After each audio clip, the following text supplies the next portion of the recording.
오늘 우리가 함께 묵상할 하나님의 말씀은 다니엘 7장입니다.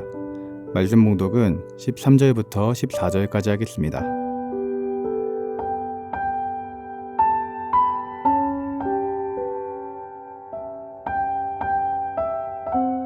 내가 또 밤 환상 중에 보니 인자 같은 이가 하늘 구름을 타고 와서 옛적부터 항상 계신 이에게 나아가 그 앞으로 인도되매 그에게 권세와 영광과 나라를 주고 모든 백성과 나라들과 다른 언어를 말하는 모든 자들이 그를 섬기게 하였으니 그의 권세는 소멸되지 아니하는 영원한 권세요 그의 나라는 멸망하지 아니할 것이니라.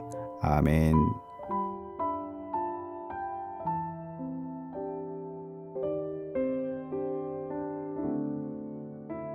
우리가 살아가고 있는 이 세상은 너무나도 복잡하고 불안정합니다. 정치적으로, 경제적으로, 그리고 사회적으로도 불안정한 시대를 살아가고 있습니다. 그래서 매일 아침 뉴스를 보면 세상이 점점 더 어려워지는 것 같고 우리 삶의 기반이 흔들리는 느낌을 받을 때가 많이 있습니다. 이러한 시대 속에서 우리는 하나님의 백성으로서 무엇을 바라보고 어떻게 살아가야 할까요? 오늘 본문 다니엘 7장은 그런 혼란한 세상 속에서 살아가고 있는 하나님의 백성에게 주시는 하나님의 주권과 영원한 나라에 대한 환상의 메시지입니다. 먼저 7장 1절부터 8절까지의 말씀을 보면 다니엘은 바다에서 네 짐승이 나오는 환상을 보게 됩니다. 첫 번째 짐승은 사자 같은 짐승입니다. 그리고 두 번째 짐승은 곰 같은 짐승이고 세 번째는 표범 같은 짐승이고 마지막으로는 끔찍하고 무서운 네 번째 짐승이 등장하게 됩니다. 이들은 각각 바벨론, 바사라고 불리는 페르시아, 헬라로 불리는 그리스, 그리고 로마 제국을 상징합니다. 이 짐승들은 탐욕스럽고 폭력적이며 하나님을 대적하는 세상의 권세들을 나타냅니다. 마치 오늘날 우리가 겪는 세상과 비슷한 모습입니다. 돈이 권력이 되고 진리가 왜곡되며 약자는 짓밟히는 세상, 이런 현실 속에서 우리는 때로 두렵고 무기력해질 수가 있는 것입니다. 하지만 하나님께서는 다니엘에게 그 너머를 보여주고 계십니다.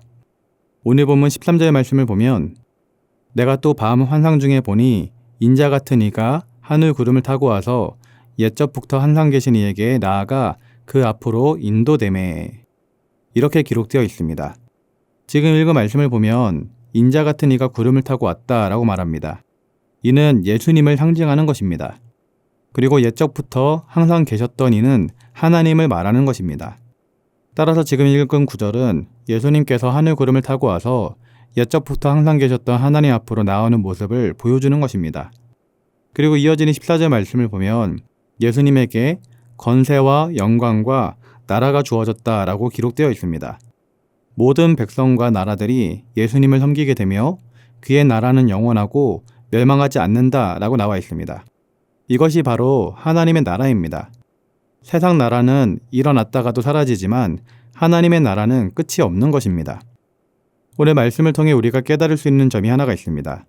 바로 이 세상의 것은 유한하지만 하나님의 나라는 무한하다라는 사실입니다. 우리 인생이 아무리 이 세상에서 성공을 이루고 부귀영화를 누린다 해도 그것은 잠깐입니다.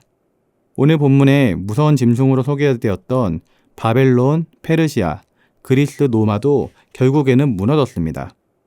그 당시 대제국을 이루며 절대로 무너지지 않을 것만 같았던 나라들이 결국에는 무너졌던 것입니다. 지금의 강대국들도 언젠가는 역사 속으로 사라질 것입니다. 그러나 하나님의 나라는 영원합니다. 그리고 예수 그리스도께서 다시 오셔서 그 나라를 완성하실 것입니다. 그러므로 우리는 영원한 것을 위해서 투자를 해야 됩니다. 이 세상의 것을 바라보며 이 세상에 마음을 쏟는 것은 참으로 미련한 모습이 되는 것입니다. 마태복음 6장에서도 예수님께서는 보물을 땅에 쌓아두지 말고 하늘에 쌓아두라고 하였습니다. 왜냐하면 이 땅의 것은 유한하고 결국에는 사라질 것이기 때문입니다. 하지만 하늘의 것은 영원한 것으로 절대로 사라지지 않기 때문입니다. 따라서 우리는 이 땅의 것에 마음을 쏟기보다는 하늘의 것에 마음을 쏟아야 될 줄 믿습니다. 따라서 사랑하는 성도님들은 하나님 앞에 나와 예배하고 기도하고 말씀을 보며 하나님의 뜻에 순종하는 신앙생활을 성실히 해나가시기를 바랍니다. 기도하고 말씀을 가까이 하고 하나님의 뜻에 순종하는 삶은 절대로 헛되지 않습니다.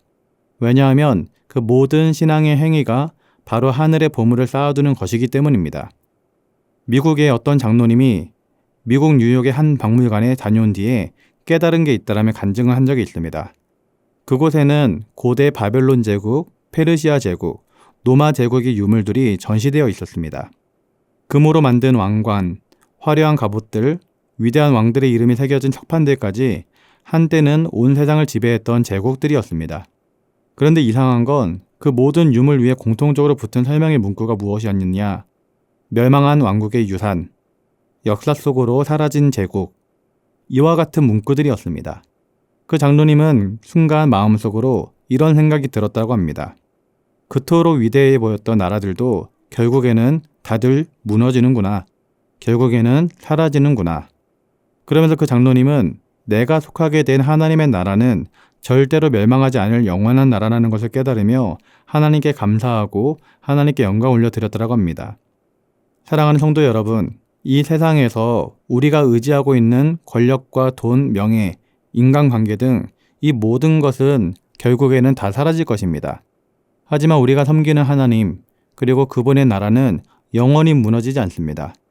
따라서 사랑하는 성도님들은 세상에 속한 것에 너무 마음을 두지 마시고 하늘나라를 사모하시기 바랍니다. 오늘 본문에서 말하고 있는 것처럼 하나님의 나라만이 절대로 소멸하지 않을 영원한 나라입니다. 이 세상은 요동치고 변하게 되어 있지만 하나님의 나라는 흔들리지 않는 것입니다. 이 사실을 기억하며 사랑하는 성도님들은 이 세상 것 때문에 이리저리 흔들리지 마시고 언제나 동일하신 하나님, 신실하신 하나님을 바라보며 믿음 안에 굳게 서서 살아갈 수 있기를 예수님의 이름으로 기도드립니다. 그리고 이 땅의 것에 보물을 쌓지 말고 하늘나라의 보물을 쌓으며 살아갈 수 있기를 예수님의 이름으로 기도드립니다. 기도하겠습니다. 사랑의 하나님 아버지, 우리 눈에는 악이 승리하는 것처럼 보일지라도 이 세상의 주인은 하나님이심을 믿습니다. 우리의 고난이 정해진 시간을 지나면 끝날 것을 믿고 오늘도 믿음으로 살아갈 수 있도록 은혜를 더하여 주시옵소서. 어떤 어려움이 있다 할지라도 이것이 끝이 아님을 기억하게 하시고 흔들리지 않는 믿음을 주옵소서. 모든 것을 합력하여 선을 이루시는 하나님, 모든 것을 회복시키시며 이전보다 더 좋은 곳으로 채워주시는 그 하나님만을 바라볼 수 있도록 믿음의 눈을 더하여 주시옵소서. 감사를 드리며 예수님의 이름으로 기도드립니다. 아멘. 하늘에 계신 우리 아버지, 아버지의 이름을 거룩하게 하시며 아버지의 나라가 오게 하시며 아버지의 뜻이 하늘에서와 같이 땅에서도 이루어지게 하소서. 오늘 우리에게 일용할 양식을 주시고 우리가 우리에게 잘못한 사람을 용서하여 준 것 같이 우리 죄를 용서하여 주시고 우리를 시험에 빠지지 않게 하시고 악에서 구하소서. 나라와 권능과 영광이 영원히 아버지의 것입니다. 아멘.